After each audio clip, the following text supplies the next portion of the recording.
ओम नमो भगवते वासुदेवाय नमः। आपके अपने YouTube चैनल जय मां कंजक में आपका बहुत बहुत स्वागत है। भगवान लक्ष्मी नारायण की कृपा आप और आपके परिवार पर सदा सर्वदा बनी रहे। श्रीमद् भागवत पुराण की कथाओं को आगे बढ़ाते हुए आज की कथा का आरंभ हम श्री कृष्ण भगवान का इंद्रप्रस्थ पधारना अध्याय से करेंगे। उम्मीद करती हूँ कथा का पूरा फल लेने के लिए आप कथा को शुरू से लेकर अंत तक जरूर श्रवण करेंगे। ओम नमो भगवते वासुदेवाय नमः। श्री सुखदेव जी कहते हैं, परीक्षित, भगवान श्री कृष्ण के वचन सुनकर महामती उद्धव जी ने देवऋषि नारद, सभासद और भगवान श्री कृष्ण के मत पर विचार किया और कहने लगे, भगवान देवऋषि नारद जी ने आपको ये सलाह दी कि फुफेरे भाई पांडवों के रासुए यज्ञ में सम्मिलित होकर उनकी सहायता करनी चाहिए। उनका ये कथन ठीक है और साथ ही ये भी ठीक है कि शरणागतों की रक्षा करना हमारा कर्तव्य है। प्रभु, केवल जरासंध को जीत लेने से ही हमारा उद्देश्य सफल हो जाएगा। साथ ही उसे बंदी राजाओं को मुक्ति और उसके कारण आपको सुयश की भी प्राप्ति हो जाएगी। राजा जरासंध बड़े बड़े लोगों के भी दांत खट्टे कर देता है, क्योंकि 10,000 हाथियों का बल उसे प्राप्त है। उसे यदि हरा सकते हैं तो केवल भीमसेन, क्योंकि वे भी वैसे ही बली हैं। उसे आमने सामने के युद्ध में एक वीर जीत ले, यही सबसे अच्छा है। 100 अक्षौहिणी सेना लेकर जब वे युद्ध के लिए खड़ा होगा, उस समय उसे जीतना आसान नहीं होगा। जरासंध बहुत बड़ा ब्राह्मण भक्त है। यदि ब्राह्मण उससे किसी बात की याचना करते हैं तो वे कभी कोरा जवाब नहीं देता। इसलिए भीमसेन ब्राह्मण के वेश में जाएं और उससे युद्ध की भिक्षा मांगे। भगवान, इसमें संदेह नहीं कि यदि आपकी उपस्थिति में भीमसेन और जरासंध का द्वंद्व युद्ध हो तो भीमसेन उसे मार डालेंगे। प्रभु, आप सर्वशक्तिमान, रूप रहित और काल स्वरूप हैं। विश्व की सृष्टि और प्रलय आपकी शक्ति से होता है। ब्रह्मा और शंकर तो उसमें निमित्त मात्र है। जब इस प्रकार आप जरासंध का वध कर डालेंगे, तब कैद में पड़े हुए राजाओं की रानियां अपने महलों में आपकी इस विशुद्ध लीला का गान करेंगी कि आपके उनके शत्रु का नाश कर दिया और उनके प्राणपतियों को छुड़ा दिया। ठीक वैसे ही जैसे गोपियां शंखचूड़ से छुड़ाने की लीला का आपके शरणागत मुनिगण गजेंद्र और जानकी जी के उद्धार की लीला का तथा हम लोग आपके माता पिता को कंस के कारागार से छुड़ाने की लीला का गान करते हैं। इसलिए प्रभु, जरासंध का वध स्वयं ही बहुत से प्रयोजन सिद्ध कर देगा। बंदी नरपतियों के पुण्य परिणाम से अथवा जरासंध के पाप परिणाम से सच्चिदानंद घन श्री कृष्ण आप भी तो इस समय रासुय यज्ञ का होना ही पसंद करते हैं। परीक्षित, उद्धव जी की ये सलाह सुन सब प्रकार से हितकर और निर्दोष थी। देवऋषि नारद, यदुवंश के बड़े बूढ़े और स्वयं भगवान श्री कृष्ण ने भी उनकी बात का समर्थन किया। अब अंतर्यामी भगवान श्री कृष्ण ने वसुदेव आदि गुरुजनों से अनुमति लेकर दारुक, जेत्र आदि सेवकों को इंद्रप्रस्थ जाने की तैयारी करने के लिए आज्ञा दी। इसके बाद भगवान श्री कृष्ण ने यदुराज, उग्रसेन और बलराम जी से आज्ञा लेकर बाल बच्चों के साथ रानियों और उनके सब सामानों को आगे चला दिया और फिर दारुक के लिए लाए हुए गरुड़ ध्वज रथ पर स्वयं सवार हुए। इसके बाद रथों, हाथियों, घुड़सवारों और पैदलों की बड़ी भारी सेना के साथ उन्होंने प्रस्थान किया। उस समय मृदंग, नगारे, ढोल, शंख और नरसिंगों की ऊंची ध्वनि से 10 दिशाएं गूंज उठी। सती शिरोमणि रुक्मणी जी आदि सहस्रों श्री कृष्ण की पत्नियां अपनी संतानों के साथ सुंदर सुंदर वस्त्र आभूषण, चंदन, अंगराग और पुष्पों के हार आदि से सज धज कर डोलियों, रथों और सोने की बनी हुई पालकियों से चढ़कर अपने पति देव भगवान श्री कृष्ण के पीछे पीछे चली। पैदल सिपाही हाथों में ढाल तलवार लेकर उनकी रक्षा करते हेतु चल रहे थे।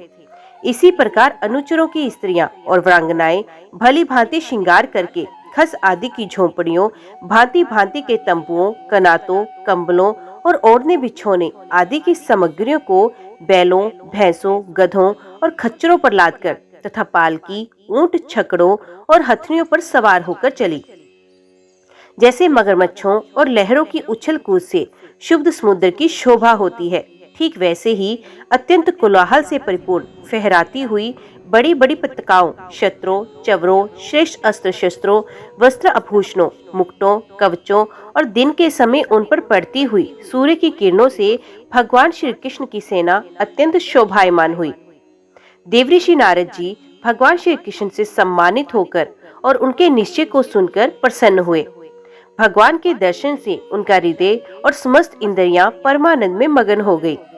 विदा होने के समय भगवान श्री कृष्ण ने उनका नाना प्रकार की सामग्रियों से पूजन किया। अब देवऋषि नारद ने उन्हें मन ही मन प्रणाम किया और उनके दिव्य मूर्ति को हृदय में धारण करके आकाश मार्ग से प्रस्थान किया।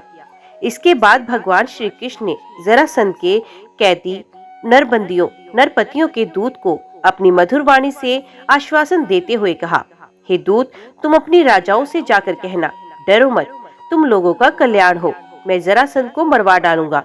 भगवान की ऐसी आज्ञा पाकर वे दूत गिरिव्रज चला गया और नरपतियों को भगवान श्री कृष्ण का संदेश ज्यों का त्यों सुना दिया। वे राजा भी कारागार से छूटने के लिए शीघ्र से शीघ्र भगवान के शुभ दर्शन की बाट जोहने लगा।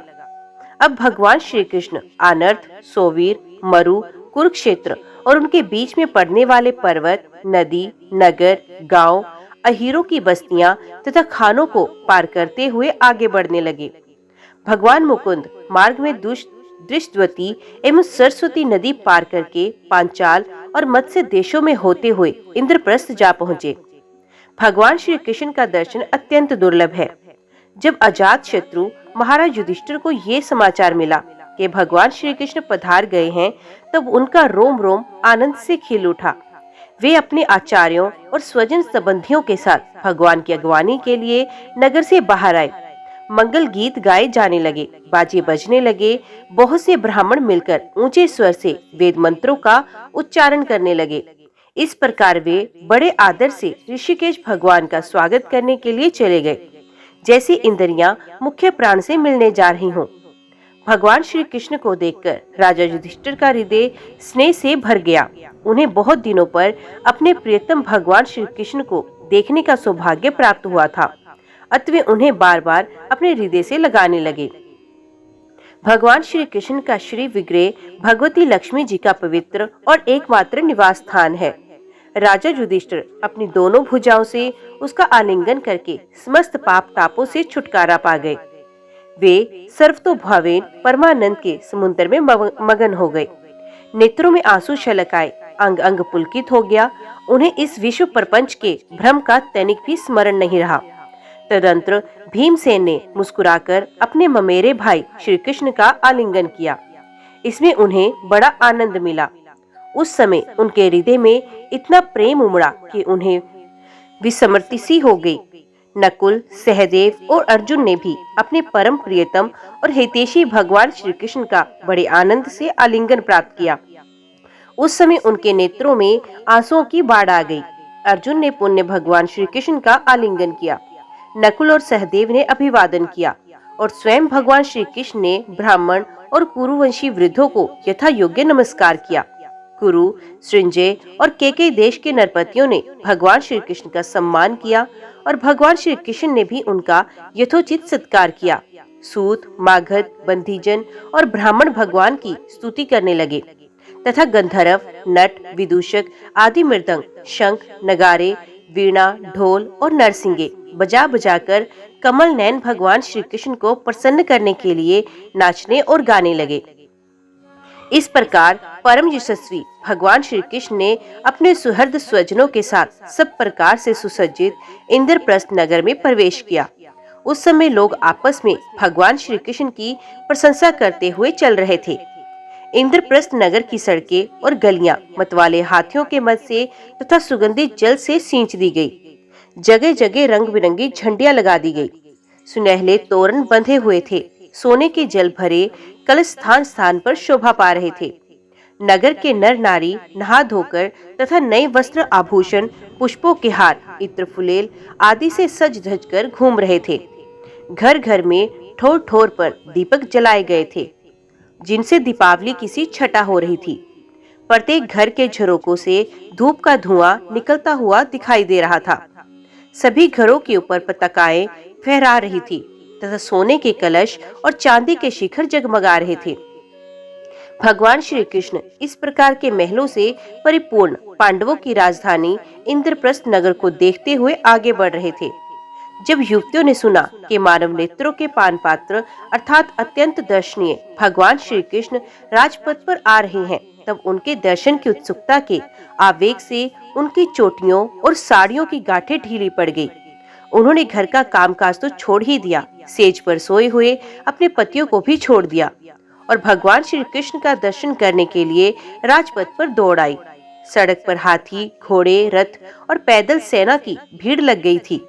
उन स्त्रियों ने अटारियों पर चढ़कर रानियों के सहित भगवान श्री कृष्ण का दर्शन किया, उनके ऊपर पुष्पों की वर्षा की और मन ही मन आलिंगन किया तथा प्रेम भरी मुस्कान एवं चितवन से उनका सुस्वागत किया। नगर की स्त्रियां राजपथ पर चंद्रमा के समान विराजमान ताराओं के साथ श्री कृष्ण की पत्नियों को देखकर आपस में कहने लगी, सखी, इन वडभागिनी रानियों ने ना जाने ऐसा कौन सा पुण्य किया जिसके कारण पुरुष शिरोमणि भगवान श्री कृष्ण अपने उन्मुक्त हास्य और विलासपूर्ण कटाक्ष से उनकी ओर देखकर उनके नेत्रों को परम आनंद प्रदान करते हैं। इसी प्रकार भगवान श्री कृष्ण राजपथ से चल रहे थे। स्थान स्थान पर बहुत से निष्पाप, धनी, मानी और शिल्पजीवी नागरिकों ने अनेकों मांगलिक वस्तुएं ला लाकर उनकी पूजा अर्चा और स्वागत सत्कार किया। अंतपुर की स्त्रियां भगवान श्री कृष्ण को देखकर प्रेम और आनंद से भर गई।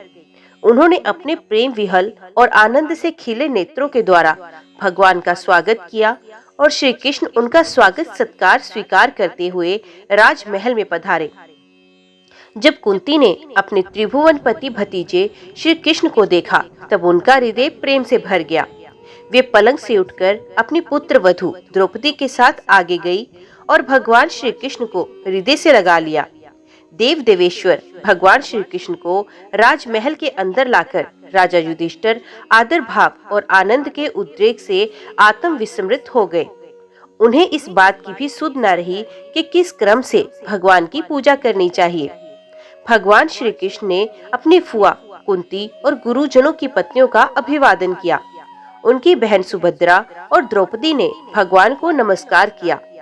अपनी सास कुंती की प्रेरणा से द्रौपदी ने वस्त्र, आभूषण, माला आदि के द्वारा रुक्मणी, सत्यभामा, भद्रा, जामवती, कालिंदी, मित्रविंदा, लक्ष्मणा और परम साध्वी सत्या भगवान श्री कृष्ण की इन पटरानियों का तथा वहां आई श्री कृष्ण की अन्य रानियों का भी यथा योग्य सत्कार किया। धर्मराज युधिष्ठिर ने भगवान श्री कृष्ण को उनकी सेना, सेवक, मंत्री और पत्नियों के साथ ऐसे स्थान में ठहराया जहां उन्हें नित्य नई नई सुख की सामग्रियां प्राप्त हो। अर्जुन के साथ रहकर भगवान श्री कृष्ण ने खांडव वन का दाह करवाकर अग्नि को तृप्त किया था और मायासुर को उससे बचाया था। उस मायासुर ने ही धर्मराज युधिष्ठिर के लिए भगवान की आज्ञा से एक दिव्य सभा तैयार की थी। भगवान श्री कृष्ण राजा युधिष्ठिर को आनंदित करने के लिए कई महीनों तक इंद्रप्रस्थ में रहे। वे समय समय पर अर्जुन के साथ रथ पर सवार होकर विहार करने के लिए इधर उधर चले जाया करते थे। उस समय बड़े बड़े वीर सैनिक भी उनकी सेवा के लिए साथ साथ जाते। परीक्षित, एक दिन महाराज युधिष्ठिर बहुत से मुनियों, ब्राह्मणों, क्षत्रियों, वैश्यों, भीमसेन आदि भाइयों, आचार्यों, कुल के बड़े बूढ़ों, जाति बंधुओं, संबंधियों एवं कुटुंबियों के साथ राजसभा में बैठे हुए थे। उन्होंने सबके सामने ही भगवान श्री कृष्ण को संबोधित करते हुए ये कहा, गोविंद, मैं सर्वश्रेष्ठ राष्ट्रीय यज्ञ के द्वारा आपका और आपके परम पावन विभूति स्वरूप देवताओं का यजन करना चाहता हूँ। प्रभु, आप कृपा करके मेरा ये संकल्प पूरा कीजिए। कमलनाभ, आपके चरण कमलों की पादुकाएं समस्त अमंगलों को नष्ट करने वाली हैं। जो लोग निरंतर उनकी सेवा करते हैं, ध्यान और स्तुति करते हैं, वास्तव में वे ही पवित्र आत्मा हैं। वे जन्म मृत्यु के चक्कर से छुटकारा पा जाते हैं और यदि वे सांसारिक विषयों की अभिलाषा करें तो उन्हें उनकी भी प्राप्ति हो जाती है। परंतु जो आपके चरण कमलों की शरण ग्रहण नहीं करते, उन्हें मुक्ति तो मिलती ही नहीं, सांसारिक भोग भी नहीं मिलते। देवताओं के भी आराध्य देव, मैं चाहता हूँ कि संसारी लोग आपके चरण कमलों की सेवा का प्रभाव देखें। प्रभु, कुरुवंशी और संजय वंशी नरपतियों में जो लोग आपका भजन करते हैं और जो नहीं करते हैं, उनका अंतर आप जनता को दिखला दीजिए। प्रभु, आप सबकी आत्मा समदर्शी और स्वयं आत्मानंद के साक्षात्कार है। स्वयं ब्रह्म है। आप में ये मैं हूँ, ये दूसरा, ये अपना है और ये पराया, इस प्रकार का भेदभाव नहीं है। फिर भी जो आपकी सेवा करते हैं, उन्हें उनकी भावना के अनुसार फल मिलता ही है। ठीक वैसे ही जैसे कल्प वृक्ष की सेवा करने वालों को उस फल में जो न्यूनताधिकता होती है, वे तो न्यूनताधिक सेवा के अनुरूप ही होती है। इससे आप में विषमता या निर्दयता आदि दोष नहीं आते। भगवान श्री कृष्ण ने कहा, शत्रु विजय धर्मराज, आपका निश्चय बहुत ही उत्तम है। राजसूय यज्ञ करने से समस्त लोकों में आपकी मंगलमय कीर्ति का विस्तार होगा। राजा, आपका ये महायज्ञ ऋषियों, पितरों, देवताओं, सगे संबंधियों, हमें और कहां तक कहें समस्त प्राणियों को अभीष्ट है। महाराज, पृथ्वी के समस्त नरपतियों को जीतकर सारी पृथ्वी को अपने वश में करके और याज्ञोचित संपूर्ण सामग्री एकत्रित करके फिर इस महायज्ञ का अनुष्ठान कीजिए। महाराज, आपके 4 भाई वायु, इंद्र आदि लोकपालों के अंश से पैदा हुए, वे सब के सब बड़े वीर हैं। आप तो परम मनस्वी और संयमी हैं। आप लोगों ने अपने सद्गुणों से मुझे अपने वश में किया। जिन लोगों ने अपनी इंद्रियों और मन को वश में नहीं किया, वे मुझे अपने वश में नहीं कर सकते। संसार में कोई बड़े से बड़ा देवता भी तेज, यश, लक्ष्मी, सौंदर्य और ऐश्वर्य आदि के द्वारा मेरे भक्त का तिरस्कार नहीं कर सकता। फिर कोई राजा उसका तिरस्कार कर दे, इसकी तो संभावना ही क्या है। परीक्षित, भगवान की बात सुनकर महाराज युधिष्ठिर का हृदय आनंद से भर गया। उनका मुख कमल प्रफुल्लित हो गया। अब उन्होंने अपने भाइयों को दिग्विजय करने का आदेश दिया। भगवान श्री कृष्ण ने पांडवों में अपनी शक्ति का संचार करके उनको अत्यंत प्रभावशाली बना दिया। धर्मराज युधिष्ठिर ने संजयवंशी वीरों के साथ सहदेव को दक्षिण दिशा में दिग्विजय करने के लिए भेजा, नकुल को मत्स्य देशीय वीरों के साथ पश्चिम में, अर्जुन को कैकेयी देशीय वीरों के साथ उत्तर में और भीमसेन को मद्र देशीय वीरों के साथ पूर्व दिशा में दिग्विजय करने का आदेश दिया। उन भीमसेन आदि वीरों ने अपने बल पौरुष से सब और के नरपतियों को जीत लिया और यज्ञ करने के लिए उद्यत महाराज युधिष्ठिर को बहुत सा धन ला कर दिया। जब महाराज युधिष्ठिर ने ये सुना कि अब तक जरासंध पर विजय नहीं प्राप्त की जा सकी, तब वे चिंता में पड़ गए। उस समय भगवान श्री कृष्ण ने उन्हें वही उपाय कह सुनाया जो उद्धव जी ने बताया था। इसके बाद भीमसेन, अर्जुन और भगवान श्री कृष्ण ये तीनों ही ब्राह्मण का वेश धारण करके गिरिव्रज गए। वही जरासंध की राजधानी थी।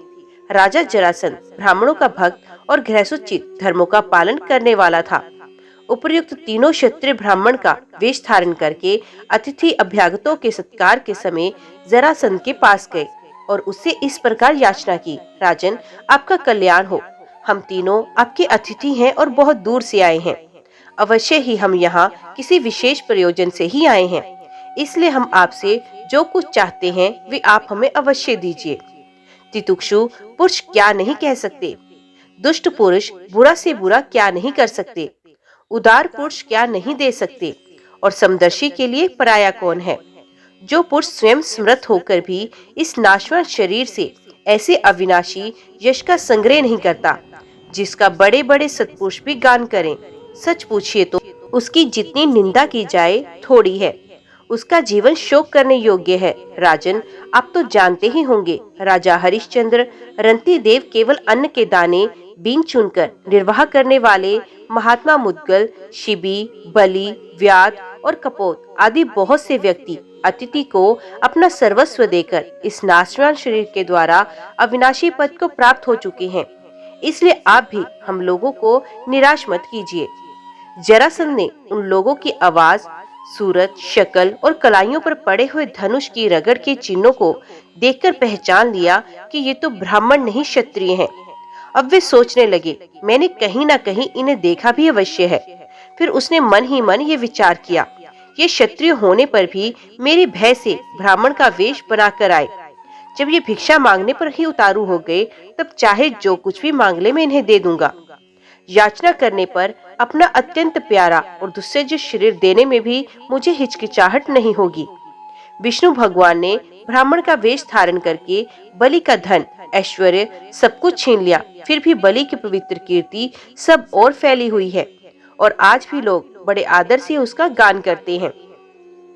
इसमें संदेह नहीं कि विष्णु भगवान ने देवराज इंद्र की राज्य लक्ष्मी बलि से छीनकर उन्हें लौटाने के लिए ही ब्राह्मण रूप धारण किया था। दैत्यराज बलि को ये बात मालूम हो गई थी और शुक्राचार्य ने उन्हें रोका भी, परंतु उन्होंने पृथ्वी दान कर ही दिया। मेरा तो ये पक्का निश्चय है कि ये शरीर नाशवान है। इस शरीर से जो विपुल यश नहीं कमाता और जो क्षत्रिय ब्राह्मण के लिए ही जीवन नहीं धरता, उसका जीना व्यर्थ है। सचमुच जरासंध की बुद्धि बड़ी उदार थी। उपयुक्त विचार करके उसने ब्राह्मण वेशधारी श्री कृष्ण, अर्जुन और भीमसेन से कहा, ब्राह्मणों, आप लोग मनचाही वस्तु मांग ले। आप चाहें तो मैं आप लोगों को अपना सर भी दे सकता हूँ। भगवान श्री कृष्ण ने कहा, राजेंद्र, हम लोग अन्न के इच्छुक ब्राह्मण नहीं, क्षत्रिय हैं। हम आपके पास युद्ध के लिए आए हैं। यदि आपकी इच्छा हो तो हमें द्वंद्व युद्ध की भिक्षा दीजिए। देखो, ये पांडुपुत्र भीमसेन है और ये इनका भाई अर्जुन है और मैं इन दोनों का ममेरा भाई तथा आपका पुराना शत्रु कृष्ण हूँ। जब भगवान श्री कृष्ण ने इस प्रकार अपना परिचय दिया, तब राजा जरासंध ठठाकर हंसने लगा और चिढ़कर बोला, अरे मूर्खो, यदि तुम्हें युद्ध की ही इच्छा हो तो लो, मैं तुम्हारी प्रार्थना स्वीकार करता हूँ। परंतु कृष्ण, तुम तो बड़े डरपोक हो।